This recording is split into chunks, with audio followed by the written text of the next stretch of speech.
Hi, I'm Jason Graae, coming to you live from the audience of the El Portal Theater. Isn't this a beautiful theater? And isn't this an empty audience? I have to tell you, the El Portal Theater is my favorite theater in Los Angeles. I love this theater so much, not just because of the history. It was a vaudeville house in 1926. It's just a perfect theater, and I love being in the audience because there's not a bad seat in the house, especially right now. And I love performing on stage because it has the feeling of intimacy, yet there's 300 and something seats here, and I also love the managers of the theater. I've had some great experiences here. I did a one-man show called Fully Committed, where I played like 60 characters, directed by, what was his name? Glenn Campbell? Glenn Casale. Glenn Casale, of course.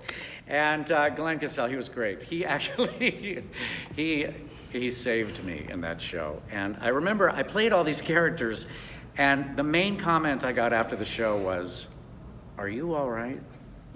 Because I lost like 15 pounds. I sweat a lot.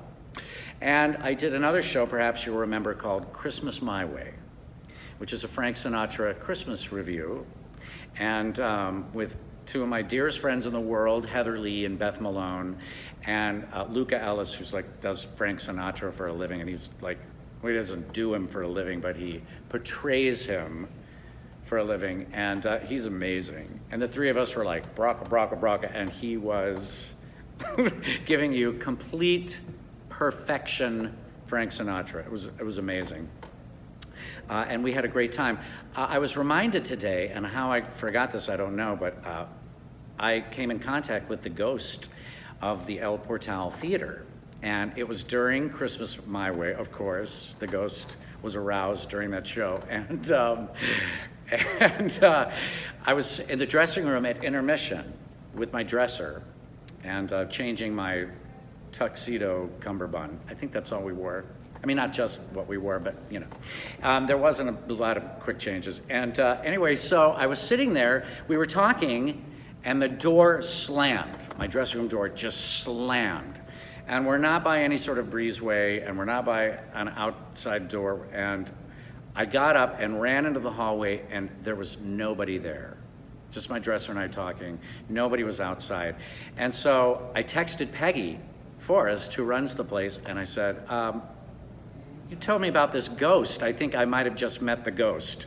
And Peggy then tells me that the ghost had just been up in the kitchen where she was during intermission, getting wine and, you know, crudité, and the ghost like breezed by her, and Peggy turned to Jay, the other guy who runs the theater, and said, "The ghost is back. The ghost is here." And then within minutes, I came in contact with the ghost. So that was kind of chilling. Do you all think that was chilling? Because I do. And I'm very lonely, and I have had no one to talk to. And this is the first time I've actually been in a theater in 4 months, and it's good for the soul. I'm really happy to be here. Please come and support the El Portal. I know that they are going to be opening up their doors, starting with little bitty shows and socially distancing the audience in this beautiful theater, and it's going to be a very safe, very wonderful place to be, and we need to get back into the theater, and I will be there, hopefully getting paid on stage, because I haven't had a job in 4 months. Won't you please come support me and the El Portal? Thank you.